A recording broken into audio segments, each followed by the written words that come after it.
And there we go. There we go. We are back for another week. Cool intro again. Carlo, it's been the Easter weekend. I've had the day off. You've had It has. the extended Yeah. weekend yourself. How's it been going? It's all right. Yeah. I mean, I had really hoped to do a ton of stuff on the 2021 rebuild, but it hasn't really happened. So unfortunately, yeah, that's not great. It's never particularly a good week when you get into an internet argument with randoms, is it? So It's not. It's never a particularly good week. been an odd week. I don't really know where to place it. No visions, and then other things, and then are they real? Aren't they real? What do we expect? Do we believe?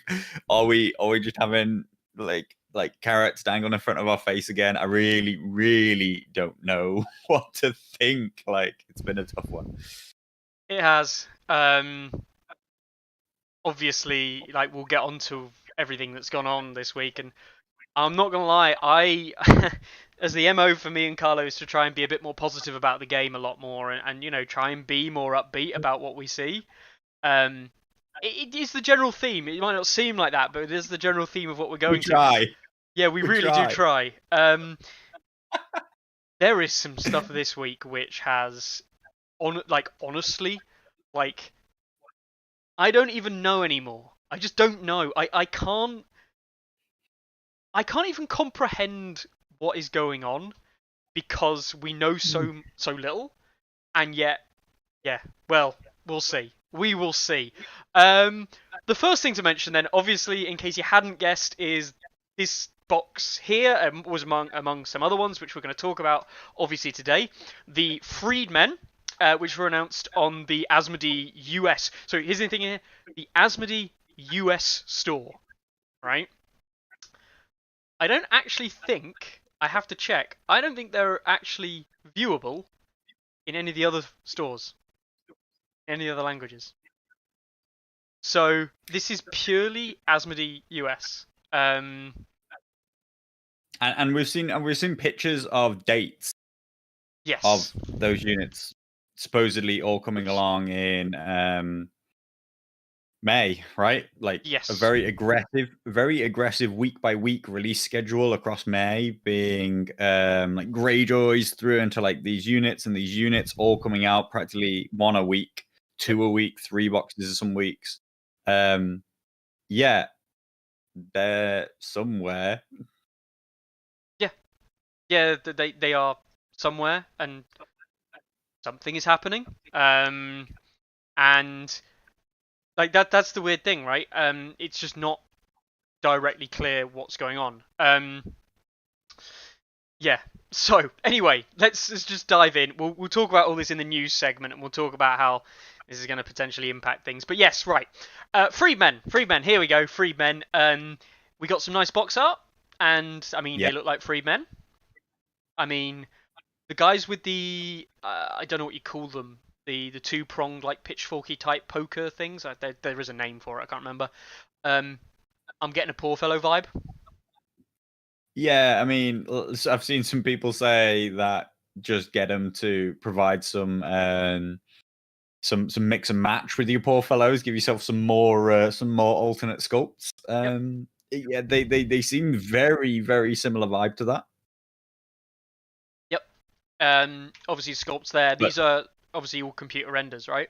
Digital renders. Yeah. They look great. They're on a big base, Mickey. They are on a big base. What is going on there? What is that? Like, it's interesting. It is. Infantry on a big base. Now, of course, there's 2 possibilities that people seem to enjoy, and 1 possibility that I'm convinced by. But we'll talk about that. Right, so the first thing. Cavalry-sized bases. And I say cavalry-sized base, of course it could be a solo, like a giant, right? Those are the 2 options that people are suggesting. It could be cavalry, or it could be solo. Or I've never seen anybody actually mention this. They could be teeny tiny people. It could be. That could be a normal size base. Nobody's put that out there. That could be a normal size base, and they're teeny tiny just people. Really small people. Yeah. Yeah, they're just tiny. Hong is actually moving to a 10 mil game, didn't you know? Yeah, they're all Mickey size now. It's going to be fine. I'll finally have models that I can actually move around the table rather than these things that I have to ask other people to move for me. Right, no. No, Well, but surely it's a cavalry base. yeah, right? surely. My thoughts were, right, infantry models, right? Infantry models, if you put 4 of these on a base of cavalry, you've got a 12 wound unit, and that would make sense because you assume that each model, if you will, would be 3 wounds. Otherwise, why would you have 3 guys on it? I can't imagine they're going to be the first thing that has more than 1 wound per model. So, then you'd be like, oh, these 3 guys are actually 4 wounds. That would be a step away from what they've done elsewhere. So I imagine that's going to be 3 wounds that we see there. And then you'll either get 4 on a base. 1 seems rubbish, right? You wouldn't run a 3 wound solo. I'm guessing it's going to be some kind of like insignificant type, right? I don't like if it's cheap. If anything should be insignificant, you'd think it should be them. I know, right? Definitely. But I don't see it being like a solo base style thing. I just think it would have to be beyond terrible, right? It would have to be just absolutely trash for it to be a 3-point insignificant solo. So yeah, I can't see it as a solo, particularly considering that you get 4 in a box, right? Like they're not selling you a box of 4 solos. Surely that's the direction that they just tried to move the game away from. Yes. So I propose to you the only other solution. Like, obviously the cavalry side is the one extreme, the solo being like this other side that I can't see. But the only other solution, given that we did not see the back of the box, right? This is the thing, they did not reveal the back of the box. The only reason you wouldn't reveal the back of the box is because the back of the box tells you something that is important. That is key important information that they do not want to tell people. Which brings me on to the obvious suggestion. What about new base? Not a new base, because it would have to be defined within the rule set. Because all the bases are defined within the rule set. True. What about a War Machine base? It would be the first time 2 slots on a War Machine base, 6 wounds, assuming they stay 3 models per wound. I conveniently have a mammoth here with me. Hey, now that they're released. 6 wounds.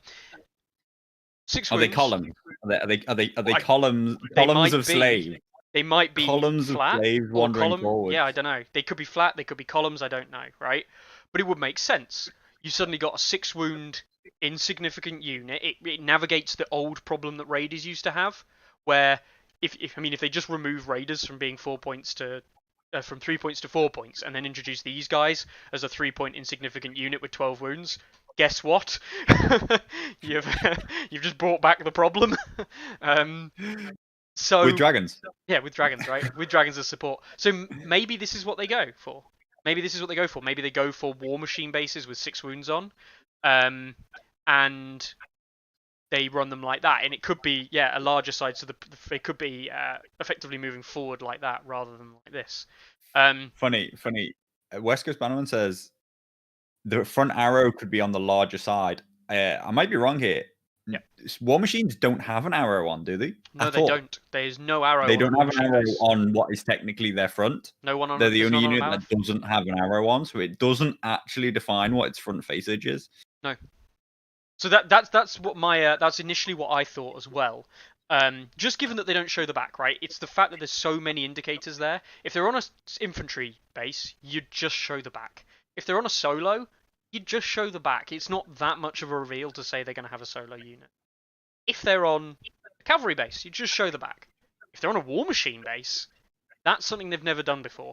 And have they done something in the 1.7 that people have blown their minds about, and have they not, that people haven't seen before? Yes. 6-point NCUs, and no doubt what will be coming in the future, maybe 7-point NCUs. Right? 10-point NCUs. The reason they're not showing us things, marketing, right? Marketing. There's a reason you do not show people stuff, because it reveals that you don't want people to know about yet.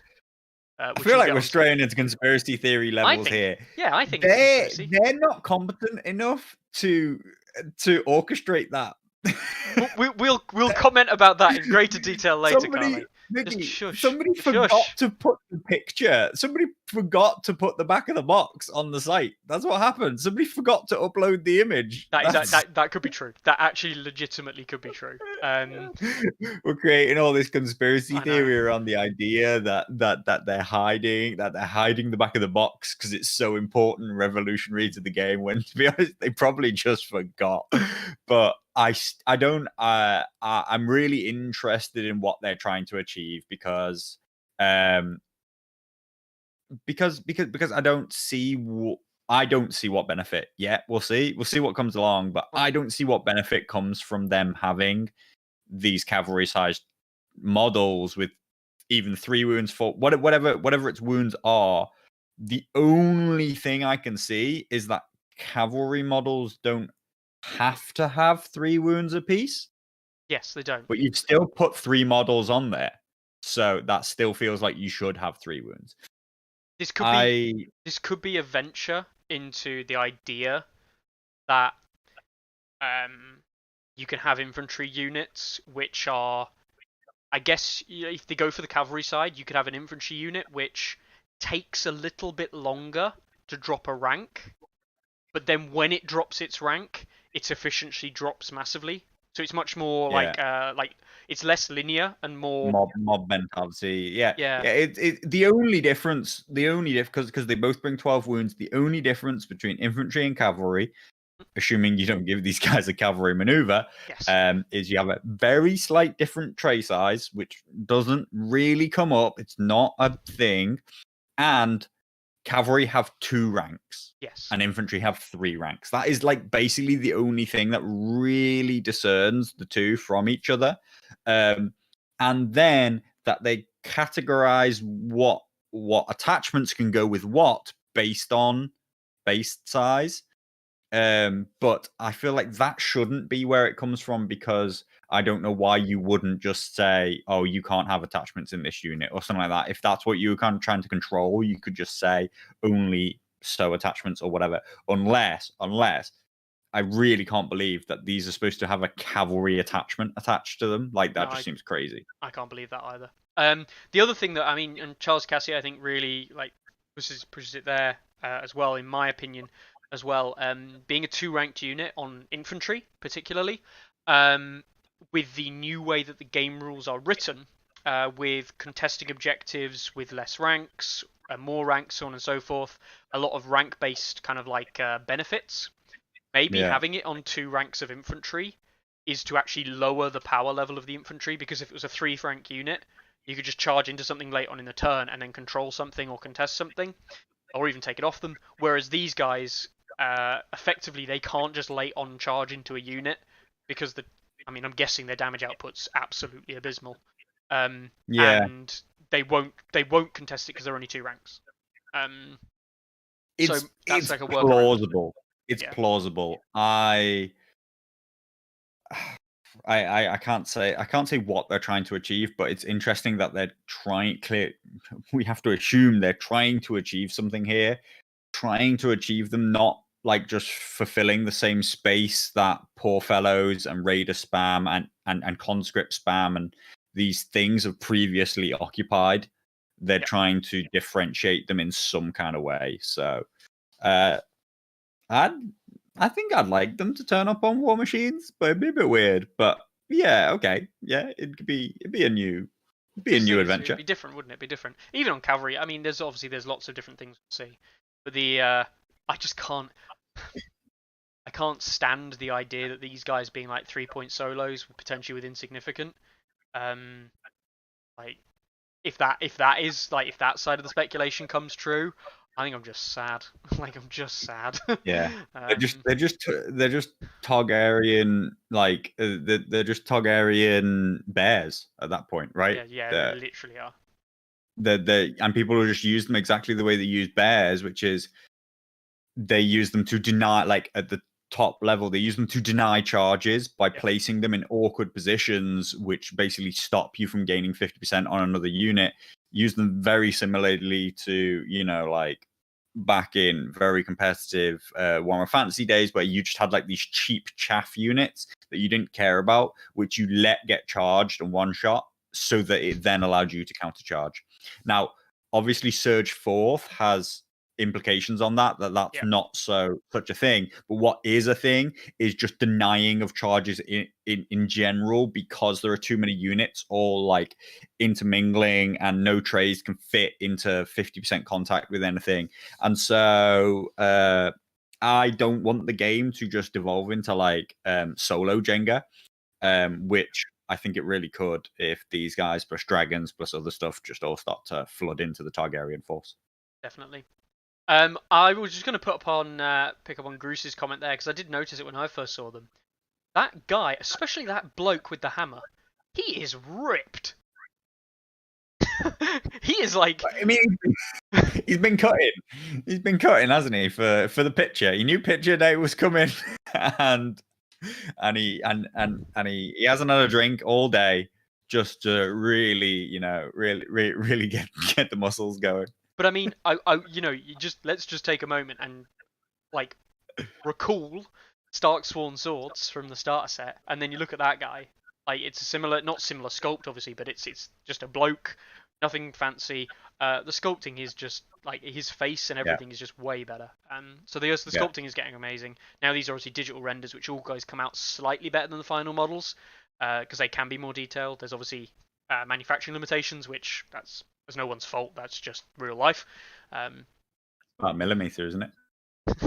I think it is about a millimeter, right? You design it with a millimeter less. That's why this, the bases are a millimeter out, definitely. That's why all the features, all the features on everything you've ever seen are all a millimeter out, including the millimeter wide spears. They're actually meant to be 0 millimeters thick, but production says they've got to be 1 millimeter. Anyway, should we move on to the next box? Yeah. Oh, let's just have a look at that bloke for a second. He is. Yeah, he's got some muscles that only people who really go to the gym ever actually manage to achieve. Yes. Forget what they're called. This one between your ribs and under your arm. Is it deltas? Yeah, no, you delts are up here. I forget what this thing's called, bit. But the chicken wing bit. Yeah, exactly. Turn him into a flying man. Yeah, he's ripped. He's shredded. He's absolutely shredded. Right, anyway, we'll move on. And the next box, one of the other boxes we saw was the Hedge Knights. Let's just take a minute to appreciate the box art. It looks cool. It looks interesting. It looks simple. Fine. Move on. We see the back. They look fabulous. We'll see the renders in a second, right? But 4 miniatures. So it's just a box of cavalry. That's what you're getting. You get a box of cavalry, but you're getting 1 unit card and 4 attachment cards. There is speculation, are the attachments different? I can't imagine they would be, because we've seen that in the Kingsguard, right? But the Kingsguard are named Kingsguard, and it even goes back and names them. These are not named on the pictures or anything like that. They are just 4 different Hedge Knights. I can't imagine without names they'd have 4 different attachments that do 4 different things. Mm-hmm. It would be interesting if they did. It would be interesting if the 4 different cavalry or there was 4 different attachment cards, each 1 point perhaps or 2 points coming with different abilities, and it gave you massive mix and match options for the different units you wanted to stick them in. Or like the Targaryens. The Targaryens come with 2 variants, 2 of each. You know, they came with veterans are 2 Screamer Co's and 2 Outrider Co's. Yeah. Like they could give different art 4 times over. I would expect that actually, that each card has that. Whether or not all 4 have identical rules is a different thing. Definitely. But interestingly, it's interesting enough, definitely. And then we get to see the sculpts, and they are. What I like about these is they're deceptively simple, right? Yeah. There is nothing special about these sculpts, which is why they're good. They feel like they fit in all the cavalry. I painted Champions of the Stag recently, and I really feel like they fit in them. And yet, I still think that they fit with Tully Cavaliers. I think that they fit with Knights of Ghastly Rock. Obviously less so than like Stark Outriders or Zorse Riders, because they're way different in terms of like the amount of like armor and weight that they bring. Flayed Men are a bit special, but like of those three main cav, they really feel like those three entirely different houses. Those three cavalry don't feel the same, and yet I feel like I could put one of them in any of them and be happy with it. And the beauty of these, with them being so simple, I think even with a small amount of modification or clever paint job, you could make them fit a Bolton Flayed Men unit. You can make them fit an Outrider unit with careful, like perhaps like the attachment of like a cloak or something, like a wolf cloak or something like that, something clever there. The Zorse Riders is a bit of a push, but hey ho. Also, for what it's worth, it's not like there's a neutral attachment in a neutral army. Yeah, I know, right? The only other thing I can think of is obviously Targs are a different thing entirely as well. The only thing, potential Tyrell, people talked about Tyrell Knights before. People have said, oh, Tyrell Knights, Tyrell definitely going to have some Knights at some point. I think they'd fit in. We haven't even seen sculpts. We don't even know if they exist properly yet, I don't think. But they'll probably exist in those quite well as well. There's 4 attachments and 1 of each. Fair enough. They could all be different. We see the other 2 there. I appreciate the. I really like the top guy here. The guy with his helmet down, pointing. He looks like a Hedge Knight. Like he is. The scratches on the shield as well. These are on point. These are great models. Yeah. Really nice. Really nice. All right then. We will move on. And we'll look at the third box. Forward to them. All right. Oops.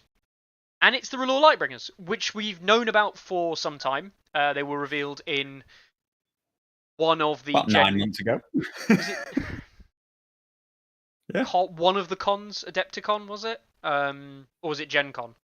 And the online one. Gen Con Online. Yeah, Gen Con Online. See, Gen Con Online, which then was the CMON Expo. Yeah. Yeah. Yeah, the 2 weeks after one another. This was revealed in one of those 2 events. It's what we know.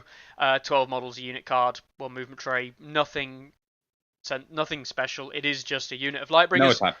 No attachment. And then just some nice sculpts. The only thing I don't like about these, right? I'll be honest with you, and I think we're going to see this again some more, is that the Baratheon sculpts were already nice. Yeah, except too many hammers, perhaps. Right. Yeah. Agree on that. I think they've won up their own sculpts here. Like, look at the thing for me. Okay. Is look at the you mean this sculpt downplays the other sculpts, which makes the others feel bad by comparison? Just look at the shin splints. Maybe. The shin splints alone, with the decorative shin splints, just feel almost overkill. Like, it's nice. It's really nice. It's awesome to see them. But I feel like these guys are actually going to look like they're wearing better armor than someone like Stag Knights. Yeah. And I mean, I don't like Stag Knights. I know it's a bit of heresy. Like people are obsessed with Stag Knights. I feel like they're too small and flimsy to be the big bad unit of Baratheons. Like when you look at the size of their hammer, it's small, and when you look at the models, they look less bulky and less imposing and less powerful than Wardens do.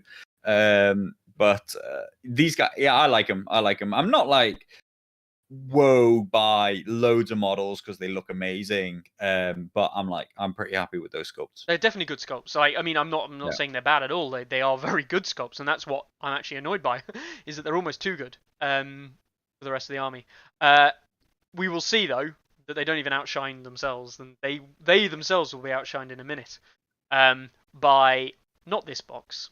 The Mormon Shibez, obviously something that was this one of those ones that was on a pre-order sheet like 3 months ago? Yeah, it's been tickled, it's been dangled before. It's not the first time. No, but we see the art. The art's not the first time we've heard of them. No, it's the first time we've seen them. Now, what's interesting about this is we see that they come with 11 models. They come with a bannerman, and they come with a veteran.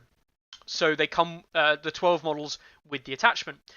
So 13 models in the box, including effectively 2 special sculpts, the bannerman and the veteran. That's awesome. Bannerman in units, although I can't say I'm a massive fan of some of the Bannerman models, having an alternative scope, people like banners in models, right? In units, and so having it there is something that they kind of got away. They didn't have for a while, like the Wardens and things didn't have them, and then they brought them back in some of the other factions, and I'm all for them. I'm all for Bannerman in general. I think they're good. Yeah. We also see the not alternative sculpt for the veteran, because this is the normal She-Bear veteran sculpt. Normal sculpt that comes out after the alt sculpt. We've already got the alt sculpt, which is in the box. I think. Whichever way you look at it. They're alternative sculpts. It doesn't actually matter. So yeah, cool. Let's have a close-up of those models now. They look amazing, right? They look very beefy, but it's the cloaks. The bear cloaks make the champions of the stag bear cloaks look bad. Yeah. I've probably looked least closely at these. Like I looked at them and I was like, yeah, cool, they're nice, but you know, I'm not interested in Starks. So when you say it, yeah, they are nice models. They're pretty imposing, like, you know, and they've done they do well in general. They've done really well to, you know, make them female warriors, not like, you know, like not like women first or any like sexualized, like, you know what I mean, kind of like giving them all armor, which like, you know, really just doubles up the fact that they're a woman. No, do you know what I mean? Like they're warriors like everybody else first, which is great, you know, and Song's always been pretty good for that. There are some characters, you know, like Cersei and stuff like that, who are obviously, you know, that's the important part of what their character is. But when they're just going to be a unit that fights, that should be what the unit looks like, and they definitely look like that. None of this, to put it bluntly, none of this bollocks women's armor where it's just a bra that's got plate mail on it, and they say, "Oh, look, it's armor," and you go, "No, it's not. It's not. It's just overtly sexualized. Get out of here." You know, this is the kind of woman I want to meet on a night out when I'm brawling in the local tavern. You know, I mean, Mickey comes up to her waist, so you know, I don't think he does want to meet her. So, well, as long as she's on my side, right? She's fighting with me, not against me, right? I'm sure she's got. We got plenty of responses before. Some obliques or lats or your traps. You know what I mean? Like, so I'm sure she's got all of them. So, yeah, don't worry about it. Yep. People saying about the heavy armor on the archers. Yeah, Lightbringers, you know, 5+, could be 4+, could even be 3+. It is Baratheon after all. Ah, sod it, give him a 2+. It's fine. One screech. Yeah, cool. Yeah. Charles says the faces are a little bit flat. Yeah, they do look a little bit flat, but we are seeing them from the front. So, yeah, you don't get the sense of depth with the faces, I guess. Let's have a look at the second lot of sculpts. I feel like they're just more round. They're more rounded than our chiseled freemen who are like, you know what I mean, like gaunt practically and have these high cheekbones because of like how absolutely shredded they are. These are more almost like realistic, to be honest. Yeah, I think these are very good realistic. And I think this is the important thing. They are realistic. I think this is of the style or of the type that I think is good. I like that banner. The banner's really nice. The banner's simple. Yeah. Her pose is quite nice. It's similar to one of the Watch Captain's poses, I think. From Night's Watch. Yeah. Good. Awesome. We will move on to this then, which is the Queen's Men. And we heard about Kingsmen. We've reviewed Kingsmen. We've looked at Kingsmen on previous videos. Go and check out some of the other stuff that we got on the channel. As I'm sure loads of other people have done. Queen's Men. Where the hell did these come from? Again, they were seen on a pre-order sheet or whatever, but we don't even know what these guys do. We know literally nothing about what these guys do, except the box art and what's written on the back of the box. So let's have a look. Yeah. 12 minis. 1 bannerman. No attachments. Bit disappointing. Cool. Good enough. But fine. Well, yeah. I mean, I didn't really bring it up, but like, it's always been weird, like the hit and miss of whether or not you get an attachment. Yeah. And the boxes cost the same amount. Like they cost the same amount. One you literally get 13 models. It's not like the attachment replaces one of your 12 models. You get a 6th sculpt. You get like all these different things. it's always been really random. You can't expect to be receiving an attachment, but you'd hope so with a very specialized unit like the Queen's Men. But it feels like the only attachment that Stannis has and gets is the Red Priestess. Like, it's just like stick Red Priestess everywhere. And But these specifically mention, and we do know, like, come on, let's be honest, guys.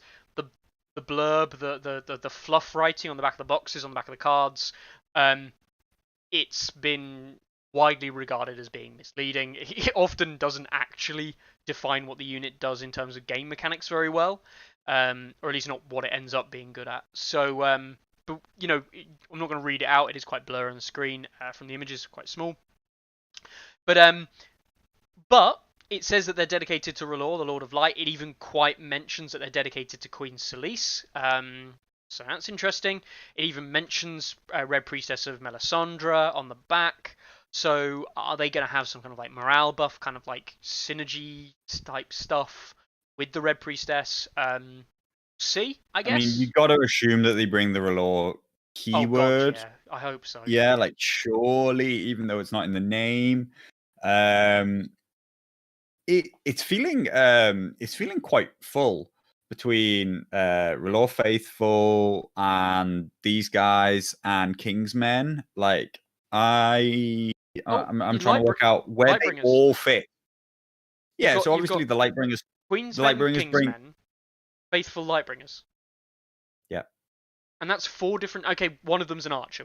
I guess we can just ignore the Lightbringers for a moment. Their role is quite defined, but the other 3 are going to have to be quite defined roles and quite different, as you say. If you have two, you're thinking, all right, one's offensive, one's defensive, but 3 is a real cluster. Maybe one of them's going to be cheaper, but like they all feel at the elite end of the spectrum. We'll really see what happens with them. I have to imagine that R'hllor Faithful are going to change. That's what I think. Otherwise, they already occupy the space that I feel that King's Men want to occupy. If King's Men want to be not the same as Queen's Men, so but yeah, I'm looking forward to it. You know, I hope we'll see something for Renly because, you know, like it's their age-old problem, which is that like they because they split the faction in half. Yeah. There's actually people who are diehards to one side or the other, and they feel slighted whenever the other one gets something, even though it's for their faction. Even though you play Baratheons, they feel slighted that something's come out for Stannis and not for Renly. So I hope that some Tyrell stuff comes, which has been indicated. Obviously, we believe there'll be a Thornguard unit, and we believe that maybe there'll be Tyrell pikemen. Just because there are attachments in the box for them. The Thornguard, Tyrell pikemen, and potentially a Tyrell cavalry unit, right? We all kind of hoping / kind of believe that that's coming out as well, because it makes sense to have a cavalry unit dedicated to Renly rather than the champions, which feel more Stannis side. They do feel Stannis, don't they? Yeah, I think it's because we're all used to seeing Stannis riding through the frozen wastes, slaughtering free folk with heavily armored knights just like that. So, sorry, War Room, you did miss the discussion about the 4 attachment cards and the guys. We obviously likened it to Dothraki veterans, but we really don't know. There's not much to go on at the moment, of course. Yeah. I too, and I understand why King's Men are what they are, but I too was sort of surprised that they seem so Stannis based. Like I really could have seen them as Baratheon neutral. You know what I mean? Yeah. As not a loyalty thing. You know, I understand that the King's Men are in reflection to the Queen's Men. The King's Men support Stannis because of Stannis, and the Queen's Men support the faith of R'hllor. I think that they could have differentiated by making them more of a all-round aggressive unit, but then I guess maybe they felt like they were treading on the toes of Sentinels or something there. But anyway, or the faithful, here we are. The R'hllor faithful, potentially. With some absolutely beautiful sculpts again. Yeah. What I hate about the images they've given us is that the banner They've given us the front angle of the banner, not a side angle. It would have been really nice to see the banner in its full glory, just from the image themselves. But I mean, just from what we see here, they look great, don't they? Yeah. And I mean, look at those shields. I said the Lightbringers make the rest of the Baratheons look bad. I mean, these don't have the fancy shin guards in the same way, but they've got the leather padded armor, like it's almost like scale mail. And they've got that. The shields are bloody beautiful. If they come out like that, they're just sexy, man. And I really like the helmets. Yes. Like there's just something about the subtlety of the difference in their helmets, but they're all very realistic. I really like them. This unit feels real to me. It feels their sword isn't too big. Their pose isn't like too ridiculous. Their cloaks aren't flapping in the wind like the Sentinels, which always made me feel odd. I really like that they just have these manageable, real swords, realish shields, and then some differences, some variants, but actually look quite mundane, and yet they look great. Like I really do like them.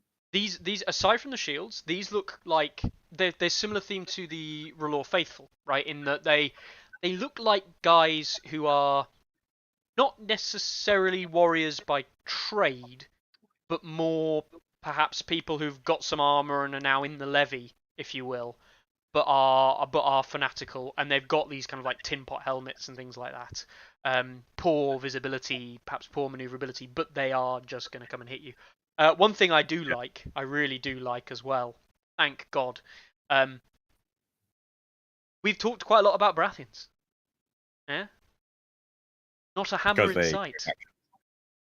Not a hammer to be seen. Not a hammer to be seen. Oh my God. People in the UK group will have seen that I've already converted my entire army to not have a hammer. Yes. So you can tell what me and Baratheon hammers don't particularly get on. So these guys are ready to go. They don't need any converting. They don't need anything. Neither do Lightbringers. They both look wonderful. They do. They do indeed. Right, we'll move on to... Oh, that's it. That was it. That was the last of it. That was the Freedmen. Back to Freedmen. So that's it. That's all we saw. We saw Freedmen. Let's give a quick run through again. We saw the Hedge Knights. We saw R'hllor Lightbringers. We saw Mormon Shibez. We saw Queen's Men. Lovely. Absolutely lovely. Didn't we see Red Cloaks? We didn't. We saw them last week. No? Right? We saw them last week. Right, they were out. No, you can't pre-order them.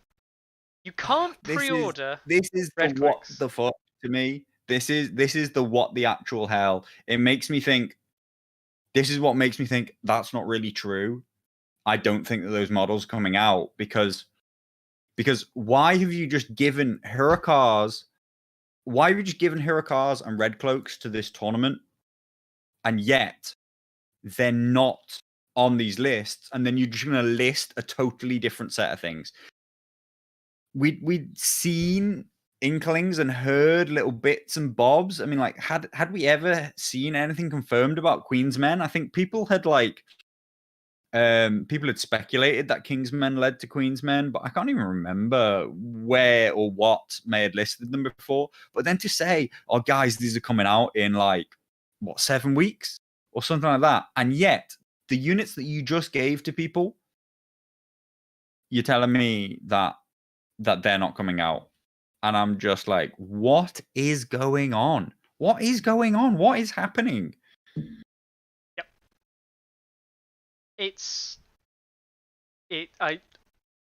I don't know what to say about this anymore because... Tell me, Mickey, what's going on? I don't know. I actually don't know. I know. Because it doesn't make sense anymore. Like, and this is going to be a theme of a lot of what we say today, is it does not make sense. I have actually done, and this is a good time as any to move over to the news section, of course.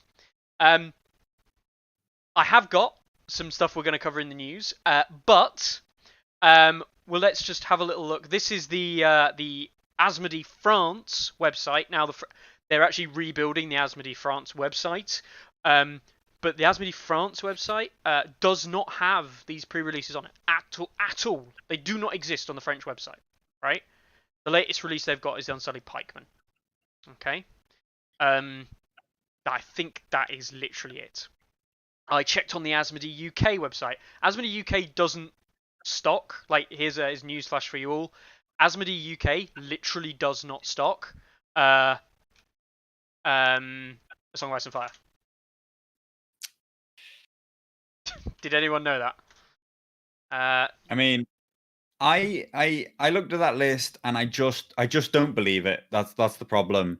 I would love it. I would love it to happen. I would love that to be a quarter's worth of releases. You know, that's a absolutely acceptable amount. It's like Greyjoys plus those units plus. I mean, I believe, if I remember rightly, doesn't it begin with Mother of Dragons, Pikemen, and Mammoths as May releases now? Now yes. they're May releases. I mean, in case you don't know, they're out in the UK. People have them in the UK. Released from stores. They came out, I think, last Friday. So there's my 2 mammoths. One lovely painted up by Grant / Yecats Miniatures over on his website and the YouTube. Go and check out obviously the video on that. The images looks great. There's my other one that I've still got to do, and there you go. There's a unwrapped cellophane box full of war mammoths that I accidentally ordered in the UK and had delivered to me this week as well. They exist in the UK. They literally get delivered. So I mean, it's really odd. It's really all over the place. So I just can't believe that they're going to turn up on that date. Not in the UK, at least. Maybe our American brothers will get a windfall and they'll all come out in the US. But I think that's really odd, considering. I mean, 6 months ago, might have even been 8 months ago now. They said the reason that they were delaying these models was because they wanted to have simultaneous worldwide release. That was the reason that they said that Mother of Dragons and Mammoths were delayed until now, was because they wanted to have simultaneous worldwide release. And they haven't had simultaneous worldwide release. They're released in the UK, but they're not released in the US. I think they exist in Europe as well, I believe. Yeah. And yeah, I think in Indonesia. Yeah. But there's a weird one for you. Completely other news related, where we saw the King's Men was, well, they were released in, I think it was Singapore or China. They were released. Literally one in a shop that people could buy. Yeah. Go check out the main Discord for pictures of crazy, that. Crazy. I just don't get it anymore. So we'll see. I mean, we'll see what turns up. I just can't believe it. But it gets even more confusing, right? This is, unfortunately, guys, this is the bit where we do have to be negative, I think, or try and be as positive as we can. But it gets even weirder. You can find not the retailer resources for some reason. Can you? I'm just going to check this out. Under products, not retailer. Brilliant. Isn't this top content? I'm sure this is why all the watchers come by, for us to click through the Asmodee site and see what we can find. Well, no, but this is the point, right? If it's this hard to bloody buy the stuff, I mean, oh wow, so it is available, just not under CMON. You have to go through the product. Here we go. Hey, by Ankh Gods of Egypt Guardian set. God, I can't wait until they do Egyptian version of Game of Thrones.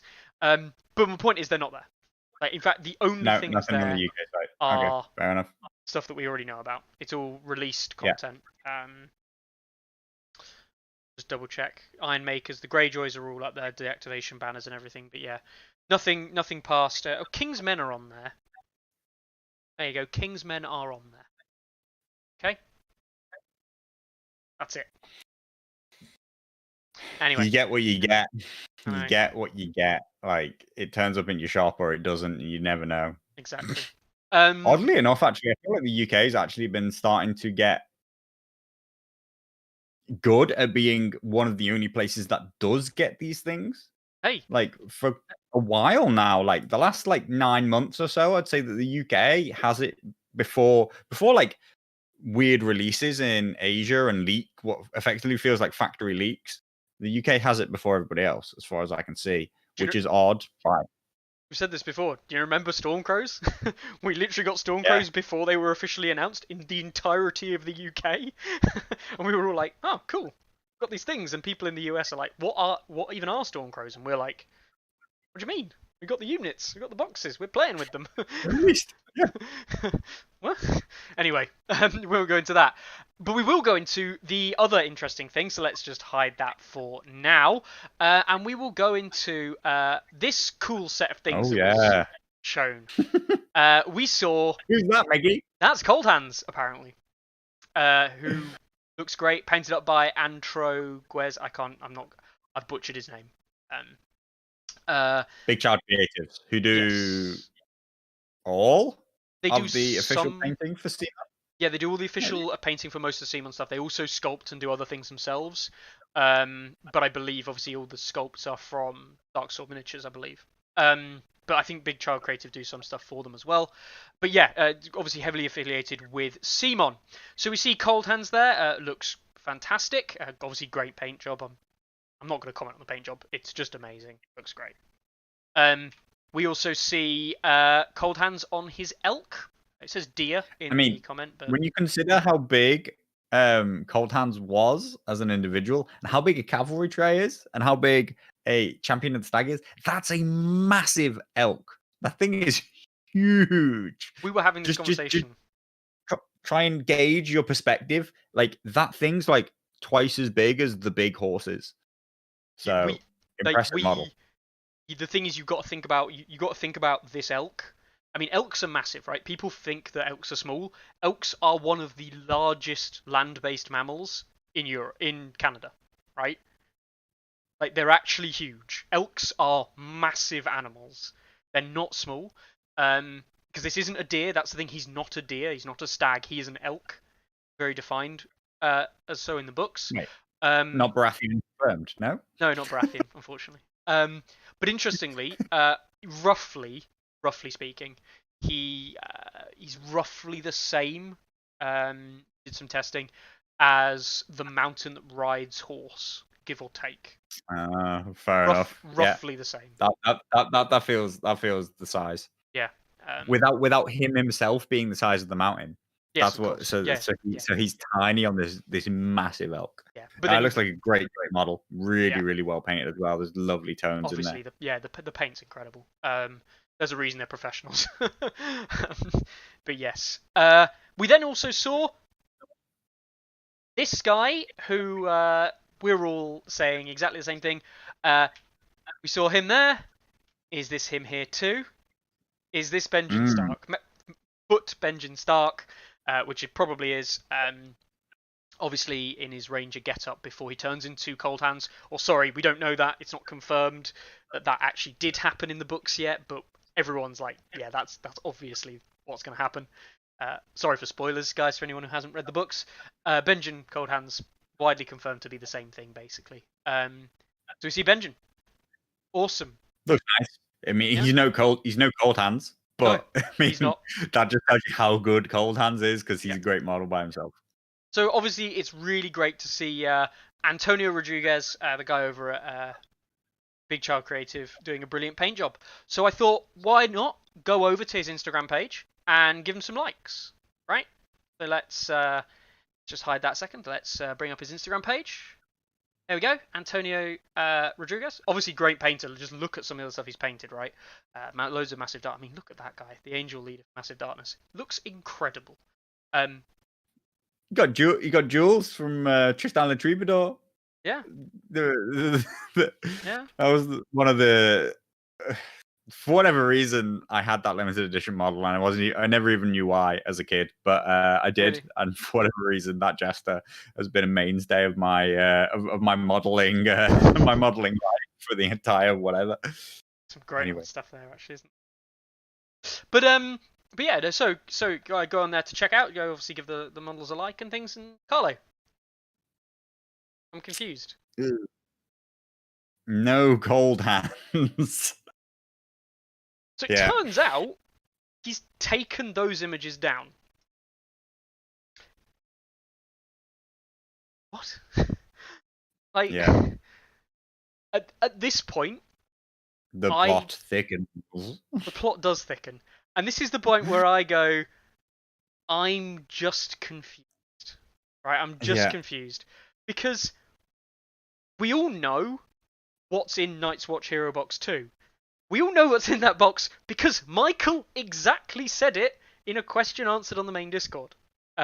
This was a question he was asked, and he answered it. We know exactly what the contents are. We know that Night's Watch Hero Box 2 is coming. Now, they've said they've never officially announced it. It's been a long-running meme within the community, we all know. But we've all known it's due to be around the corner. We are expecting it, inverted commas, this year. Right, we were expecting it at the back end of last year. It probably was due out last year, but COVID, let's give them that one. Expect it this year. This isn't like R'hllor Lightbringers, like, or Red Cloaks, like, oh, there's this thing that must exist, and therefore no. There's Lannisters, they get Heroes Box 1, they get Hero Box 2. Yep. There's Starks, they get Hero Box 1, they get Hero Box 2. There's Neutrals, they get Hero Box 1, they get Hero Box 2. The third faction that ever came out was Night's Watch, and they're awaiting Hero Box 2. To say that it doesn't exist is the most ludicrous idea ever. That would basically say, no, Night's Watch have all the heroes that they're ever going to have. So, then you include in that the fact that the developer of the game and the designer of the game has literally told us what's in the box. So these are the things that are coming out in that box. About 2 years ago, I think it is actually 2 years ago, was when we first saw Cold Hands on Elk, Sam and Gilly, right? Yes, like we saw model Sam and Gilly in a cabinet. They were at a physical expo. Models had been sculpted and made and into production. I think there were initial sculpts. I think it was like the very first initial sculpts before production things. But yes, they've been taken down. Now this bit obviously really confused me. I mean, this guy Antonio Rodriguez, don't want to shit on him at all. He's a great painter. He's probably just put them up there because he was commissioned to paint them, and when he gets permission to paint them, he puts them up afterwards. He's done that with clearly the rest of the stuff that he's done.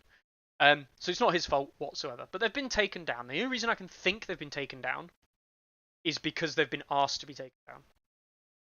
Yeah. And at this point, this is the bit where I'm just like, well, what on earth are they doing? Because this was free publicity. For me, it has to be. It has to be related to they don't have permission to release that box. Like, it has to be. It has to be. Like, it can't be anything else in my mind.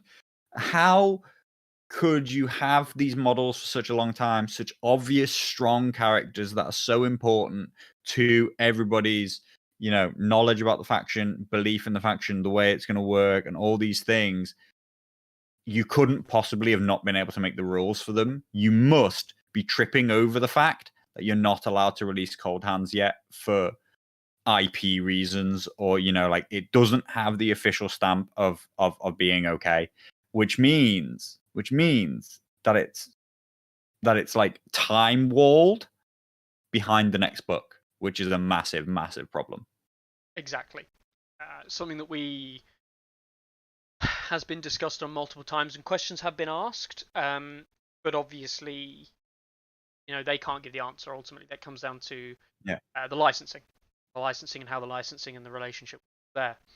I can't imagine that is the case. I genuinely can't imagine that is the case, but it surprised me if it was. Pardon me. So yeah, that confused the shit out of me this week. The news in this basically was they showed us some stuff that we might be getting, and it was really interesting, and everyone was really super hyped and interested. Then they took them down, and everyone's like, well, why? Yeah. But it's only negative PR. That's the thing. It's only negative PR at this point. Putting them up was only positive. People will be like, oh, look, there's some interesting things that might be coming out soon. Whereas now it's like, not want us to know about the awesome stuff. It goes back to a theme from this week over the Easter weekend. No visions. An unannounced addition to an Asmodee store. Some pictures that were put up and taken down. And not even an official April Fool's Day thing from Asmodee. I hate April Fool's as a general theme, right? I just hate it. Some people do funny things. They'll change some graphics. They'll do interesting stuff. But when commercial companies usually get hold of April Fools, they'll put something out and everyone's like, oh, this new thing, and it's like, actually no, it was a joke, it wasn't true at all. And it's just a piss take. It's just not worth it, right? But there was no official It feels like communication they of put anything. loads of effort into it as well normally, and you're like, Yeah. that felt like you really should have put that effort into something else. Or people do like a special game mode for a day or something. Like the online retails will do Yeah. like you get a special game mode for a day or something like that, and that's fine. But yeah, there was nothing, and I know that Brett obviously released a new version of Lady. I was going to download the pictures of it and show it on stream. I can't be asked. But essentially, it was Lady who you take for 3 points, and then the first thing she does in the start of the game is die. And she has no stats. And which is basically just an upgrade on our old lady who was 0 and died. So there you go. Yeah. Stocks are getting balanced. But so that's the thing, right? And I'm not going to take away if that was something that Brett organised and arranged with someone else. I don't know. But if he did do that on behalf of Simon, then it wasn't on behalf of Simon. It was just him, right? And we all know that Brett's a playtester at this point. He does communicate with Simon. But it wasn't, if Brett's done that and he's done that off the back of his own back, fair play to him. But if Simon have given him that to release as like a April Fool's Day thing, well, that's a joke. And I mean a joke. I don't mean like, haha, April Fool's joke. I mean it's actually a joke because they'd already released Lady several years ago, and they were like, look, we'll just recycle the same joke from a company perspective. So, Ghost also went up. Yes. Made by Othel. Well, was it? I still think that Othel is actually downplaying a leak as an April Fool's. I think that's legit. I think that's legit Ghost. There are one or two little things that make me think that it's not, but yes, I do agree. I felt like that. I mean, if that's what he was going for, then fair play to him because he actually played it really well. As in, he made the joke so obvious and and it was so it was so obviously an April Fool's that I felt like actually he really did have the card and he wanted to put it out there and use the cover of April Fool's as a way to do it. Yes. Though I don't know why he would have the card. So I mean, it falls down. Don't like think too hard into the conspiracy theory. But when I first saw it, I did think that could be real. I can believe that it is. I can believe that it is, and I can believe that it was a real inverted commas leak. I'll tell you what I'll do. I'll try and find it for those of you who have not seen it, and we'll show it up on screen. There was a conversation about it nonetheless on the main Discord and of course the main Facebook group where we find everything. I'll try. Cool. Lots of people have been posting Lannister pictures and Mother of Dragon pictures, which is great to see. Red cloaks? Yeah, red cloaks. Has everybody got them? Everybody. Am I the only Lannister player who doesn't have red cloaks? Red cloaks? What do you mean? I had red cloaks years ago. Okay. Let's load this up on the big screen. So let's put it in there. We saw Ghost. Here we go. So the big thing for me is the silent predator rule. This could be real, right? There's no immediate hallmarks. You're going to tell me that there's something wrong with the card, right? Like the asterisk inside the heart. Yes. Right.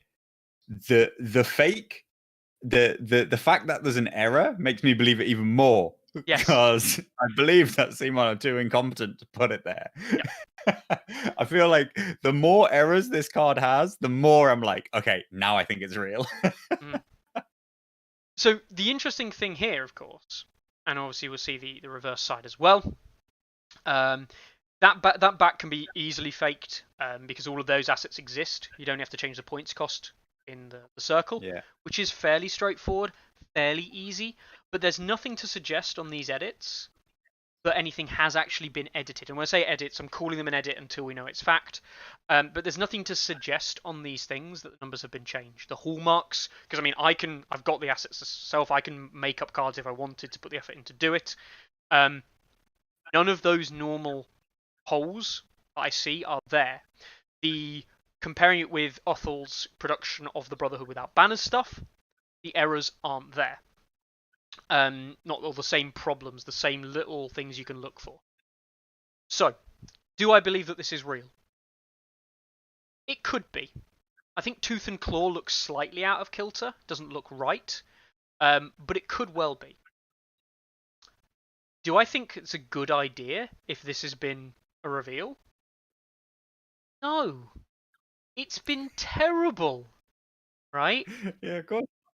Yeah, I mean, like it's like it. If it was, if okay, let's say if it is real, right? Yep. Then it's been given to him by somebody to reveal. Yes. I think, right? Unless he's just turns out that he actually has all these assets and he's decided to start leaking things, right? He's been given it and told to go and leak it, right, as a joke on that, Yep. right? Say it turns out that it's real, right? Say it just does. Then it's like a couple of people, him, the people who told him to go and leak it, they get to go, ha ha, joke's on you. A couple of people get a joke and everybody gets pissed off. Everybody's like, what the fuck? Yeah. Like the whole community's like, what the hell are you doing? Doesn't find it funny. And a couple of people get to laugh at their own amazing in joke. So yeah, like I can't nothing could possibly backfire here. But I wonder whether how important the tiny little white corners are. Oh, Because not at all. because so war council assets come out as square, No, they don't. and then does it not? I'm sure Yeah. they apply. Don't they apply like a rounding to the corners in code, but the image itself is square? Bizarrely, no. For Okay. some stupid reason, on the cards, the vast majority are square. But if you go to the assets, the asset that I know that is not square off the top of my head is Tully Sworn Shields. Tully Sworn Shields have got a rounded corner. I don't know why, but that was because they were updated to 1.5, right? Maybe that is the reason, because they were updated to 1.5 variant. I think all of the stuff that wasn't updated to 1.5 stayed square. Right? Now we're into conspiracy theory land. We really are, because stuff like Baratheons, which was released late on as well, is a mixture of square and circular board edged as well. It does seem just random, right? It does seem just random. So there isn't really much to go on. Could be. I think it's just down to which asset they get given. But yeah, if you are interested, go check out the Baratheon core box. I believe it's got rounded edges for the core box units, whereas Stark war box base box units are square edged. I can't decide instinctively whether or not I'd take him at 4 points or not. So it feels quite balanced.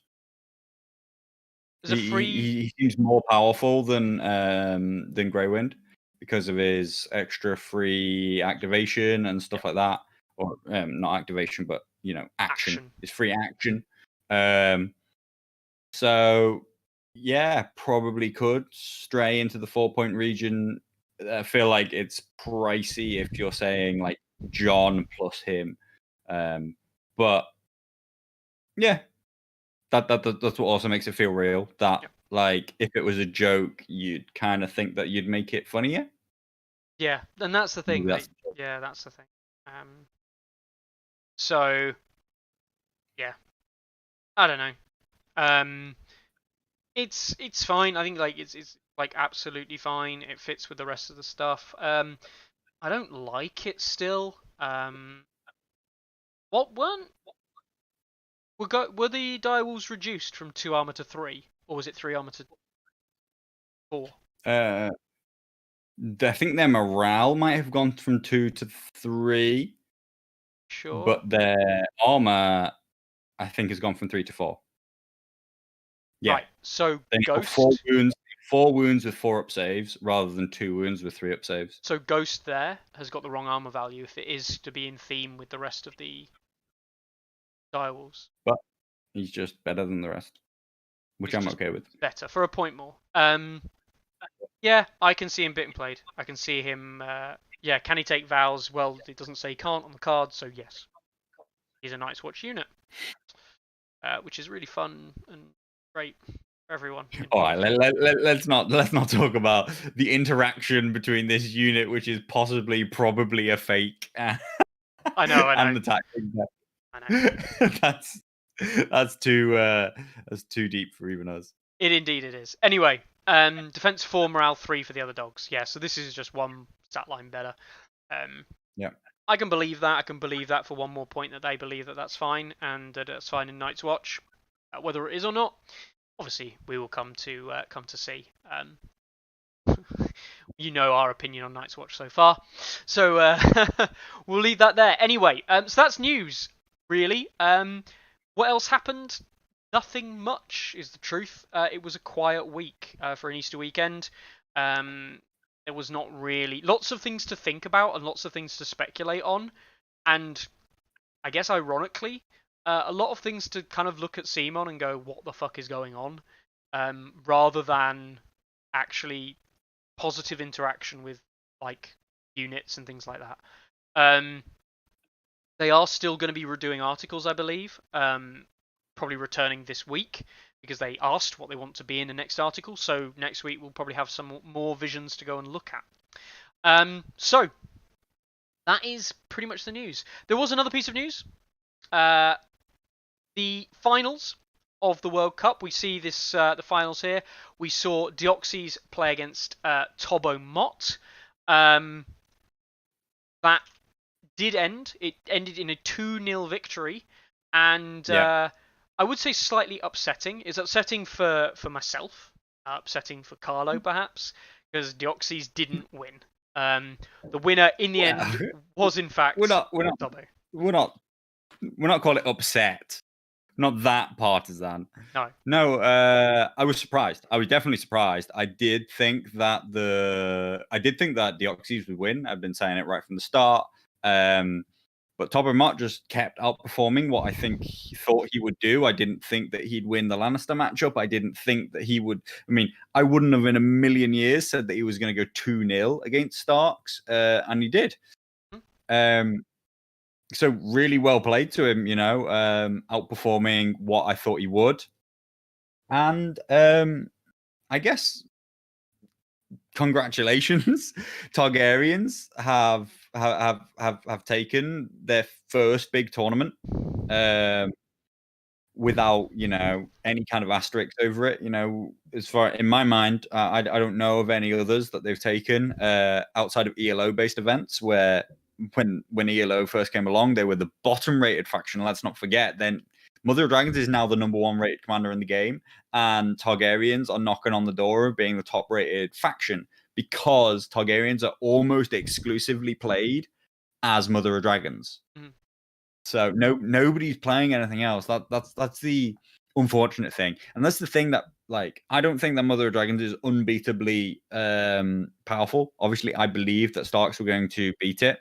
The real problem with Mother of Dragons is her internal balance versus the rest of the faction. Nobody who wants to win a game other than just really casually choosing to play what they know isn't the best option. Nobody is playing Targaryens without playing Mother of Dragons. It's that simple. Point to me to one person who's taking them and means it seriously. The closest we can come to is Bob Bernard, who's been a long-time Targaryen player, who says, I won't play Mother of Dragons. He doesn't say, my other list is better. No, he says, I won't play Mother of Dragons.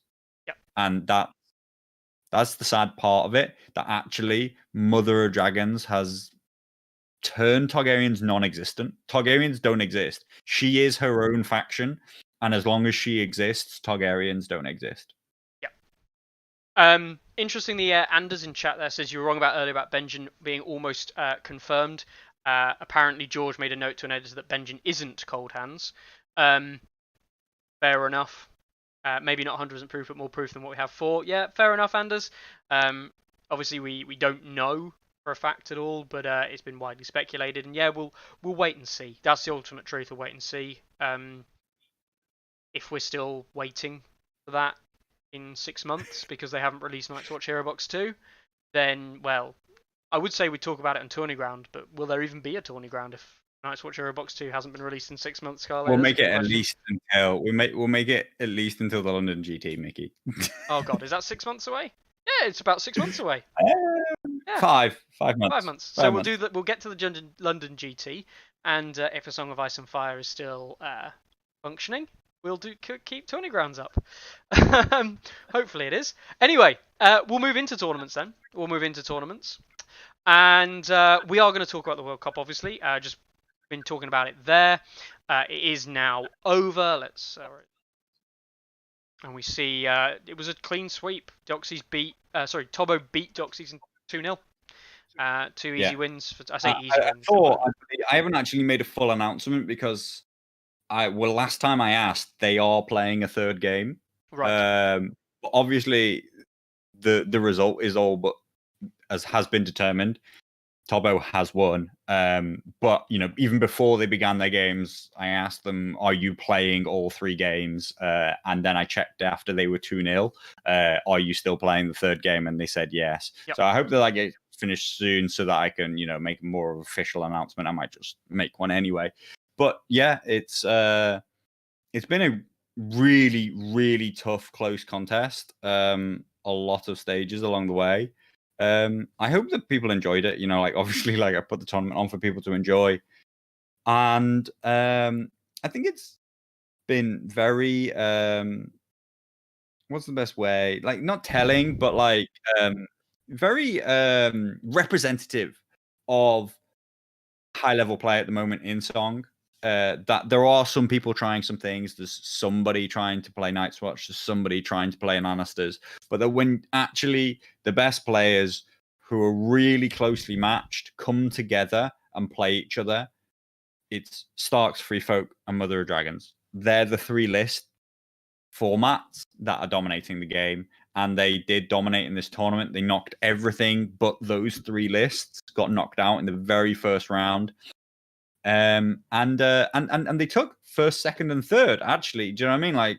All 3 of them, I think, are viable. All 3 of them are fighting each other. I do always think that when it comes down to the last little bit, that Free Folk nearly always fail to Starks, particularly. But I do also think that Free Folk have a good leg up on Mother of Dragons. But I thought that so did Starks. Maybe not true. Maybe Mother Dragons outperforms what I think she will. I always say that things that are just simple to pilot and just straightforward powerful are powerful at the highest level of the game. There's not some ridiculous level of subtlety that that the competitive players are playing with. That I can suddenly turn this really underperforming unit into some powerhouse because I know something super special about them. No, that doesn't exist. You just understand your limits and your opponent's limits better. And if yours has less limits, then there's less things for your opponent to exploit. And so I think that just makes Mother of Dragon's raw efficiency really, really powerful. And we'll see what happens with her in the future. 100%. I mean, this is kind of scary actually for a knockout tournament. Only played 4 games that weren't mirrors, and it was 100% win rate. Because the Mother of Dragons all matched up against each other and knocked each other out in the first round. I mean, I'm not saying that this is the case, but let's just imagine that the draw was very different in terms of who was matching up against who, what factions were matched. Imagine if the factions were spread rather than the players, right? So we had effectively a Mother of Dragons put in, or a Targaryen player tried to fit into 3 segments. Yeah, mix it up, try and mix up the factions as much as we can. Then there's actually probably not an unreasonable chance that the Mother of Dragons would have made it into both the finals as both players. Which is depressing. It is depressing that the Mother of Dragons, obviously Tobo played it really well. I can't complain about his performance, but it's depressing that something like that exists within the game, and pushes because it pushes so many things out. People were already annoyed by playing Baratheons into Starks and Free Folk. They had a chance. Yeah. Ray proved that they can win, right? You can beat these players. play Mother Dragons. It's not impossible. Nothing's ever impossible. But the reason we talk about it being difficult or impossible, the reason we call it impossible, is that we refer to it as two players of equal skill. If someone's far better than your opponent, yeah, you can beat them with anything, right? But if you're far better, then you're not actually analysing the effectiveness of the armies then. No. It doesn't matter how effective the armies are if one player is infinitely better than the other, because it doesn't matter what you give the good player. It could be right trash and they'd probably still win. Whereas Mother of Dragons just is disgusting. And that's what the ELO is for, is to prove what is good, regardless of player skill.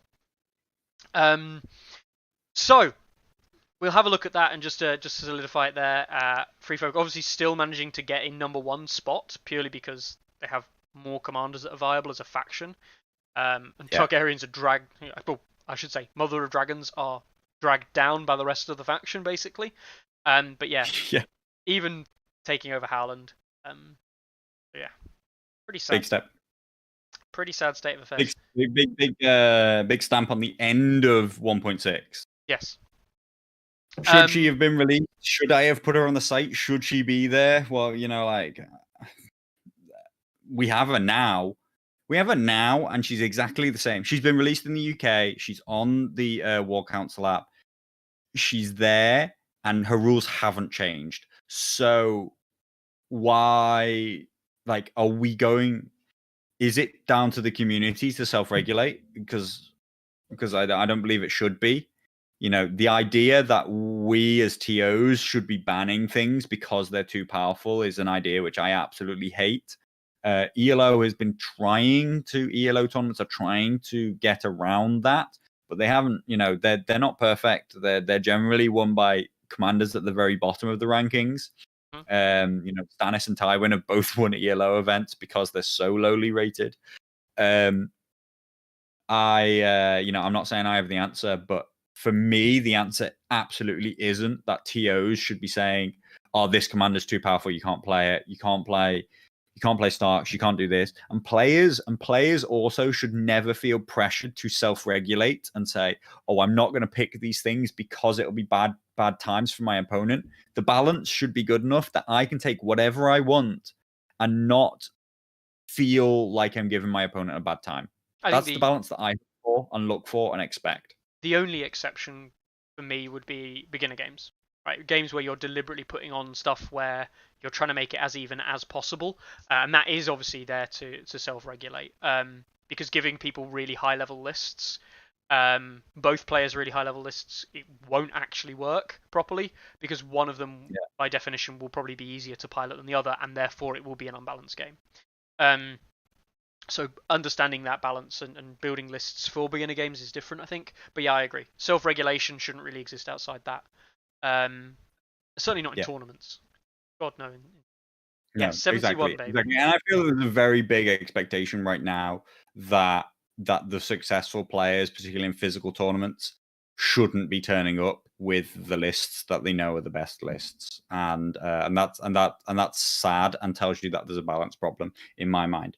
Like whether or not it's actually true that those lists are unbeatable, or whether or not they necessarily will win that tournament with them, isn't true. But that there's even a perception that there's things that you're just like, I'm not going to play against that. Not to like single him out, but like Bob Bernard has been very, very vocal about the fact that he will not play in a game that has Mother of Dragons. And and as a long time Targaryen like champion, that's really bad and telling. But like so that people would be like, "Oh no, you shouldn't take Mother of Dragons to a tournament," when it's a released model, is really, really telling that they shouldn't have made those rules. Really sad. Yeah. Don't bring your toys along because your toys aren't. Your toys are too good. Your toys aren't fair. And I didn't make them fair. Exactly. Right then, so we'll have a look at some tournament stuff then. Obviously, Doxy's Masters tournament kicked off, and he's got the various different faction masters. 4 of them went ahead: Targaryen, Night's Watch, Night's Night's Watch, Lannister. Baratheon, and Lannister. Yep. So Targaryen's first up. It's all revealed information, so we can look at it now. So we've seen a couple of games played. We do see Mother of Dragons, obviously Tobbo Mott just kicking in his Mother of Dragons combo that he won the World Cup with. Fair enough. I did decide to take Mother of Dragons in one list purely because I believe that if I want to win a tournament, I should. But come on, got to run a meme list as my second list. So yeah, Zero Talk running his Mother of Dragons as well, and Gruslug also taking Mother of Dragons. But then a lot of players there taking like so Dario, Roos, Strogo, Queen of Marine, who doesn't get any showing outside, basically outside in normal tournaments at all. So yeah, really interesting. I think it's a good mix. I would be really interested to know if those players believe they've written counter MOD lists and that they've written the best list they can, or if they've self-regulated that they don't want to play with MOD. Like, I would be interested to understand their methodology, because personally, I don't think that if they're playing to win the tournament, and like that you don't have to play every game to win, but you've just entered a tournament which is trying to determine who is the best at this faction. Like, nobody, and actually there was a waiting list for at least some of the events to get in. If you didn't enter to win the tournament, if you entered to troll people with bad lists, then I'd say, why? Like, what's the point? Why are you bothering? I would say I'd be interested if they believe that they have an actual list which is very viable against Mother of Dragons. I will say though that obviously Targs was kind of like, it was struggling to fill up, so myself and LeBlack dropped out of the Free Folk one, I think, and we obviously joined this one. So it wasn't a case of like we needed players, so it was obviously a case of just going and swapping across. But yeah, you can look at straight away and look at who's countering against Mother of Dragons, and it's this bad boy here. Barristan, sell me. That's a counter MOD pick if I ever saw one. And 100% is, that's the tech. That is the tech there. To drop it on a dragon you want to kill. And kind of like screw over Mother of Dragon's tactics card play, because she can't do anything. You just go, nope, don't have that tactics card. No, thank you. This is my attempt at a Vargo list that's gonna defeat Mother of Dragons. All about Jorah Mormon, penitent betrayer, sacrificing himself to move Vargo into the other unit of Stormcrows, so he can't kill my commander and stop me scoring 2 points a turn from. No. No. Actually, it's Bloody Mama's Horse Riders. It's Bloody Mama's Horse Riders are the actual. All right. Okay. Do I? Are they 2021 version Horse Riders? No. No. Okay. Of course not. It's me running Vargo with Bloody Mama's Horse Riders. Like, I'm doing it. I'm gonna make it work. And if I beat Mother of Dragons, who'll be laughing now? And it will definitely be me. I'll be laughing all the way to the bank. No, but Mother of Dragons, obviously. So that's the Targ one, which is pretty warped, as we know. But the Lannister one's less so. Oh, I didn't look at the stats. Let's have a look. The stats. Is it 100% Targaryens? Oh my god, it is. Hey. Look at that. Obviously no. How many MOD in the end? 5 Mother Dragons, 2 from Tobbo. So effectively 4 players running Mother of Dragons, 4 players running Queen of Marine. Interesting. When you go and look at the Lannister ones, there's less Mother of Dragons than there are Tyrions. Yes. So we'll look into the Lannisters now. Let's go straight into the stats. 6 Tyrions. 6 Tyrions, 4 High Sparrows. 3 Tywins. And then a Gregor, a Jaime, and a Joffrey. Yeah. Good question. Did anyone... So someone did run double Tywin, Macarius Vex, and Leet Teddy ran double Tyrion. I don't like the double Tyrion list. I know... Yeah, it's these 2 Tyrion lists. He's got 4. So he went for 8 activations Tyrion. Yep. Which I also did. He went 4 NCUs. I feel like that's pretty ballsy, considering you have to, like, of all factions, Lannisters are a 3 NCU faction. You had to know that your opponent wasn't going to take 2 NCUs. Yep. Yeah. So I mean, running the 4 is perhaps adding that pressure. I feel the only thing that he's trying to counter there is Gregor, and I forget the name. Was it Orders to Destroy or whatever his zone charge replacement effect is? That's the only thing a fourth NCU allows you to do. Is it allows you to pressure the zone replacement effect because your opponent can't just leave it open on the rounds where they're like going second. I will say though that you lost to Chris, you lost to Elite Teddy, so you're shit and he's Yep. good. So I mean, he probably Yep. knows what he's doing, Bring and it. he's probably going to win the tournament. Screw you. Yeah, let's have a little look. I mean, all the other lists. Rossi hasn't submitted his lists, which is Rossi hasn't submitted a list. I believe that it's currently up for discussion about whether or not the Lannister players let Rossi in after he missed the deadline by 48 hours.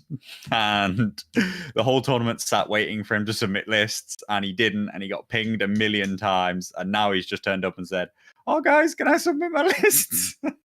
I will probably. I mean, to be honest, with an event like this that's so small, I'd give him the benefit of the doubt purely because Easter weekend as well.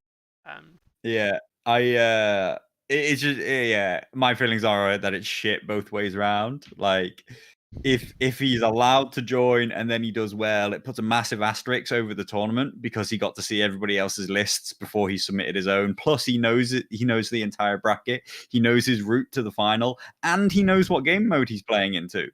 So, like, there are so many things that he can do, and yet it feels incredibly shit to also say, "Nah, mate, you missed it." Like, so glad I'm not the TO, you know, because they're the kind of things that the TO has to, the decisions that the TO has to make, and in my opinion. But yeah, it's annoying because it just feels bad either way. Either way feels like it feels bad for me. Feels bad, man. Absolute feels bad, man. Yeah. All right, we'll have a little look at the Baratheons then, and we see the Baratheon breakdown there. What do you reckon? Interesting. There's less Courtney than I thought there would be. More Renly than I thought there would be. I actually spoke to Stannis. He played Renly into Stannis' rightful heir, and he lost quite a close game. Interesting. I didn't think that Stannis' rightful heir had the power to beat Renly myself in that straight up fight. Quite interesting though. You know, there are some interesting lists. It's more varied and more interesting than I thought the Baratheon bracket would be. But maybe I see Baratheons in a different way to other people. That's not to say I see them better than other people. I actually, you know, my Baratheon performance is my worst faction. I have significantly better Night's Watch and Lannister stats than I do Baratheon stats. So maybe I just don't understand Baratheons as well as these people. So I'd be really interested to see what comes out on top in the end. Yep. Yeah, definitely. We saw Stannis actually lost with his Renly list against Death Stannis list, I think it was, that he ended up playing. And it sounded like a classic. And to be honest, I think it's that tech, the Stormcrow Dervishes with Stannis, that probably absolutely ruined him. Along with some button buster girls in Stannis' rightful heir, which we already know is the Voltron goes off, the Voltron wins. If the Voltron doesn't go off, which is most of the time, you lose. So yeah, we'll see. We'll see how that goes. And then finally, we've got the Night's Watch. We've got Jon Snow, Claw, Winter is Coming, Mongoose, Mahoney, Scabman, Griffin, and Ariakas. Yeah, again, it's a really interesting breakdown actually of the entries. 100% Night's Watch, which you know is not surprising at all. Let's just go and see that yellow wheel there for 100% Baratheon. 100% Night's Watch. The site actually works. Yeah, I know, right? That it actually counts the stats. 7 offals in total, which is pretty impressive given that there are only 8 players. It is the most picked commander of all of the commanders across all of the factions. And actually, I think interestingly, we see the least number of commanders picked. Only 5 different commanders picked. Yeah. 5 commanders, Othel, big stack. I'd be surprised at J.R., to be honest. But, you know, I think that J.R. is very much a mirror pick. You know, people see the value of his cards into the mirror, but not into the other games. I'm a bit surprised about Alistair myself. Alistair, sorry. That T even exist. I thought we'd see more variety. I don't know how much list variety there is specifically. I haven't gone through all the lists, but I do think that the Night's Watch. I've said this for a while. I think that the Night's Watch mirror is the most skillful game myself. So I'll be interested to see who comes out on top here. What I actually think is really interesting is that all of these builds and things are subtly different, in different ways. But they're all How many basically war the same. machines do we see? We see a awful double Scorpion there from Okay. Mongoose, but he's effectively out already. We see. Do we have a stone thrower? I really hope there's a stone thrower. We only got one in the first NRG event. Remember, one stone thrower, and Yeah. he got knocked. Like basically, couldn't win the tournament after round one. It lost like yeah, nearly no, every game. just the two Scorpions. Most people are not taking Scorpions whatsoever. No war machines at all. Just the two in the Mongoose list. Which is now knocked out. Yeah, which is very similar to your senior builder list, but obviously subtly different. But yeah, so they have less commanders, Charles. They do have less commanders. This is true. The actual Watch Hero Box 2 when? I know, right? The actual main thing though is that no one uses neutral commanders with them. Right? Yeah. I'm not saying that you'd use neutral commanders with Lannister. I'm not saying you'd use neutral commanders with Baratheon. But you simply don't. There's a thing, like, you just simply don't use neutral commanders with these factions. What's actually interesting, and I believe, like, we saw Bolton Skincare, he's running a Vargo, which 100% best person. We see some Rooses leaking in. We know about the Roos kind of Melisandre, Axel kind of weird or wonderful combo. In the Tywin, we don't, or in the Lannisters, we don't see any neutrals, and in obviously Targaryens we do. The spread or lack of spread into neutrals to me suggests A, the neutral commanders are specifically good but not across the board good, or B, neutral commanders just aren't that useful to the factions as a whole. No. And I find they're so they've really it's odd because some neutral units are very, very powerful, and actually in 2021 some neutral units look ridiculously powerful by comparison to your like average power level curve. Yep. So things like cutthroats are just widely known to be such great value at 5 points, yet they've seemed to have really gone on the side of caution with the neutral commanders, which I think is probably positive. Otherwise, they could have just come to dominate nearly every faction. Particularly if like Roos as an NCU commander just like was like overtly powerful across the board. But even when you see a commander like Vargo, who's very, very similar to Tywin, he is almost exclusively a worse version of. Like, I know there are some subtle differences. There are some things that Vargo has that Tywin doesn't. But the neutral version of somebody is generally worse than your in-faction version of him. And yes, if you don't have an in-faction version of him, then that neutral commander provides you with that option. But if you don't have an in-faction version of that commander, then it doesn't synergize well enough with your army, I would say, for you to make use of it anyway. The only thing that I've ever really considered is Dario inside of Renly side Baratheons myself. I think that his movement mechanics brings a whole new dynamic to a very fighty army. I don't think it actually works in reality, unfortunately.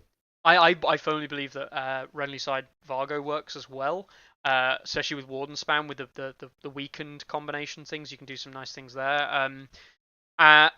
What's actually telling, I was just looking there, is that there is in Lannisters you only see the odd unit of Cutthroat, but the only neutral unit used outside of that is the Stormcrow Dervishes, right?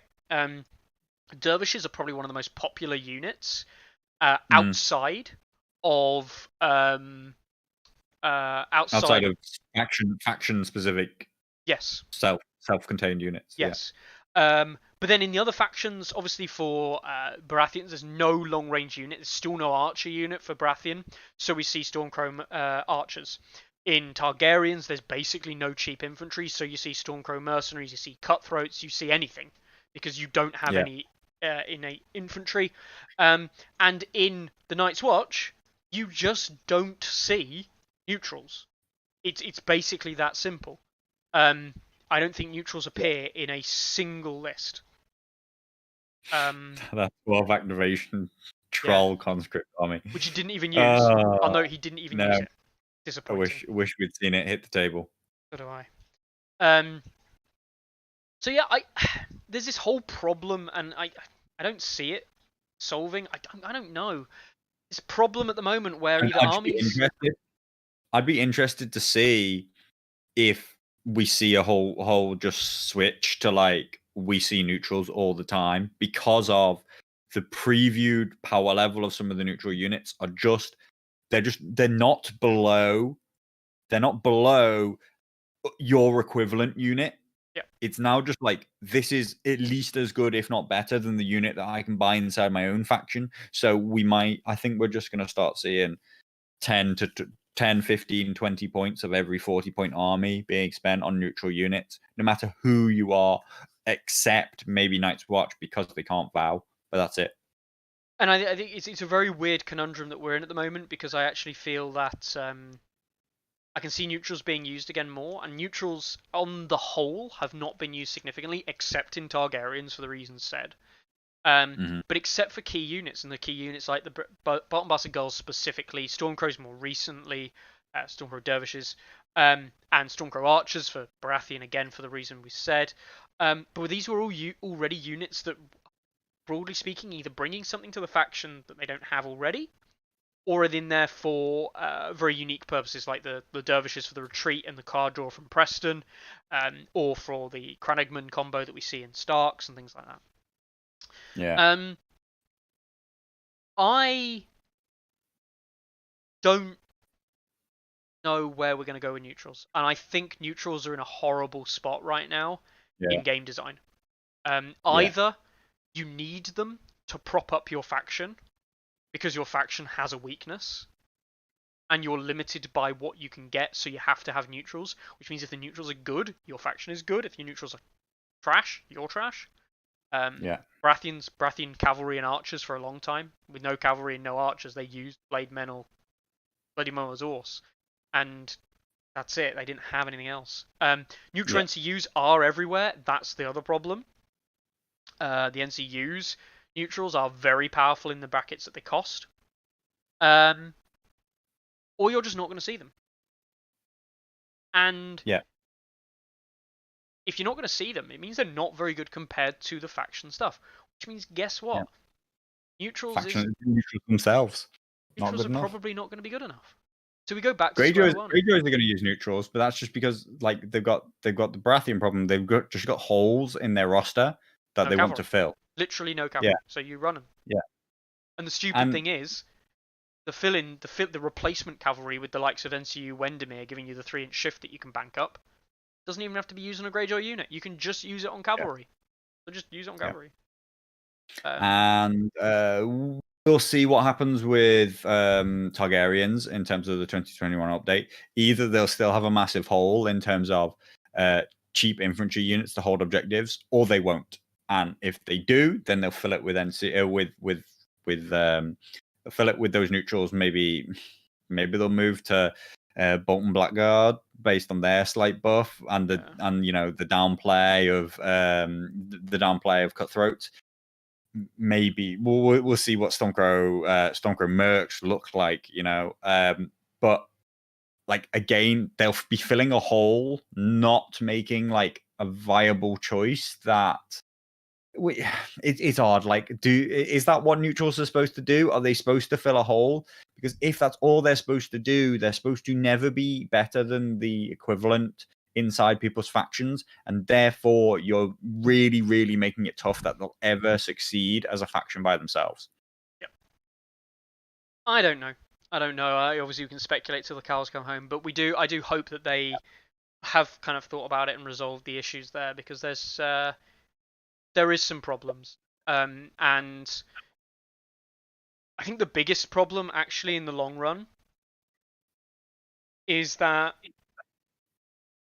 if neutrals themselves aren't a very strong faction, that's not the end of the world. Right? It'd be annoying slightly for neutral players, don't get me wrong, but it's really not the end of the world. If they're good, it's a pain in the ass. An absolute pain in the ass.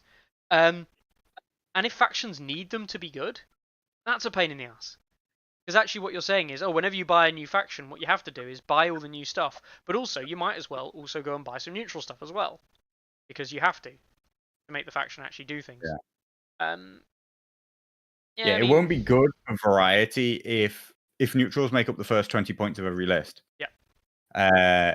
It'll actually be that like you're always playing a half hybrid of, well, this is the 20 point of neutrals that like everybody runs. What can I supplement that with? Faction specific that gives it like a real edge. Like the fact you're looking for the factions that have like a few powerful NCUs, forget the rest, they're not important.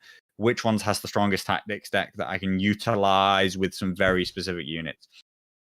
I think that neutrals are just they're so on a knife edge of how to balance them. They don't, because they exist in this ecosphere of all the factions, whereas each individual faction can have strengths and weaknesses. Neutrals aren't allowed that, because if you give it one strength, then that can just allow a certain faction to magnify it massively and exploit it in ways that you didn't really want them to. Give them the best cavalry. Targaryens can have some stupid fun, with Khal Drogo. Give them the best infantry, and no doubt, like the hardest kind of like the Brickard infantry, Baratheons will have some stupid fun. Give them some really good Alpha Strike. Starks have some fun. Obviously, there's balancing tools, orders, and all these kind of integrated parts that work mesh together. Not simple as that, but yeah. Here's a question. All right, there's one last tournament I wanted to talk about. It is not up yet, or not running yet. It is the Ring the Bells tournament run by the guys over at Rotterdam White Scars. It's an ELO event, which is great. They're using the ELO handicap, which is fantastic, I think. I actually didn't know that. Yeah. I wonder if that's new. They might be new. I can't remember. No Kickstarters, but I mean, unreleased doesn't really mean anything anymore. But they're running 4 rounds. It's 1.7 rules, 1.7 scenarios. It is 1.7, but it is the current tactics decks and current units. So doing basically what was said in the in Michael Chanel. He said use 1.7 rules, use 1.7 scenarios, but use the current units. That's basically what he said. So yeah, nothing could go wrong there. Nothing could go wrong. No, I think it'll be a great tournament. I think it will be. There's 7 people signed up. They're looking like to have 16 people. So get yourself signed up. Some people in there. Obviously, the guys from Rotterdam are in there. Zero Talk, Winter is Coming, The Black Blood, Raven Bolton. All people we've seen before. So if you want to just do a fun ELO tournament, because that's what they're doing it for. They're doing it for fun. With Newt 1.7, that's the explicit reason that Tice and the guys over there want to do. Go and check it out. Sign up. I believe it's free entry, free everything. Go play some games. I mean, like, I just keep saying it. Like, I don't think that 2021 balance is near. Do you know what I mean? Like, so don't forget that when I tried to run the World Cup in November last year, people told me, no, 2021's coming out in a minute. I don't want to play. 3 months later, I'm like, well, I'm running the event anyway. Like, I've delayed it, but I'm going to run it. I run the whole event. Everyone's like, 2021 will come out midway through your tournament and it'll look stupid. Nope. Turns out it's still not out. I'm still telling you, this event is going to run. If you want to play A Song of Ice and Fire, join this event, because 2021's not here. Like, you're not gonna. What are you waiting for? If you're waiting, then you're not. Then you're just giving up on the game, in my opinion, because it's not just around the corner. Yeah, it's literally not. I mean, if we were to go by what they're suggesting now, we're looking at end of May. End of May is a month and a half, 2 months away, basically. They might do the digital release. They talked about it talked about it last week, but they might be doing the digital release before then. But let's be honest, they're not going to do the digital release yonks before the physical release. You're probably talking about a month, probably at best. So we're probably looking at, optimistically, the end of April is when the digital release will come out for 1.7. This tournament ends at the end of April. Join this tournament and play games until the end of April. You got the opportunity. So we did get a question there, which we haven't explained for a while. So Ramza, what is ELO? I know. I was ignoring it. You just ignore it. I will explain it very quickly. ELO goes off. You can basically ignore these for a second. These don't matter. Commander ELOs. Okay? When you play a game, you take your ELO and combine it with your opponent's ELO. Do you take... Not your personal. It doesn't take your personal. It just takes commander. Awesome. Right, so this will compare it. So let's say, for example, that you run Daenerys Mother Dragons. Your score, your ELO rating for that game will be 218. Let's say you play against a Tywin. Or a Stannis. We'll just go for Stannis right for there. He has got a score of minus 148. So we combine those two scores together, and we get, what, 396? Is that right? 396? Is that close? Don't think it was that high, but I think it's more like 370. It's it's 366. I was off for 248. So exactly, Francesco. Every week. I know, you literally explain this every week. So the difference there would be about 370, 300, give or take, right? The further that difference is, the greater modifier you get to your win/loss. So if you win and you're on the bottom end, so you're playing the Stannis in this combo at minus 370 points to your opponent, you will get basically a 3 times modifier, or nearly a 3 times modifier, isn't it? For that yeah, win. I mean, it's 400 is the max, isn't it? It caps that. Plus minus 100.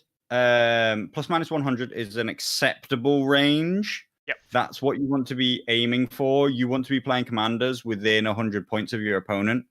If you're more than 100 higher rated than your opponent, then a win's not going to do you that much. By the time you're like 300 apart, then actually you can win the game and you will score significantly less points than your opponent, because you will get your 3 tournament points that you scored will get divided by about 3 or even more, and your opponent's 1 tournament point that they scored will get times by 3.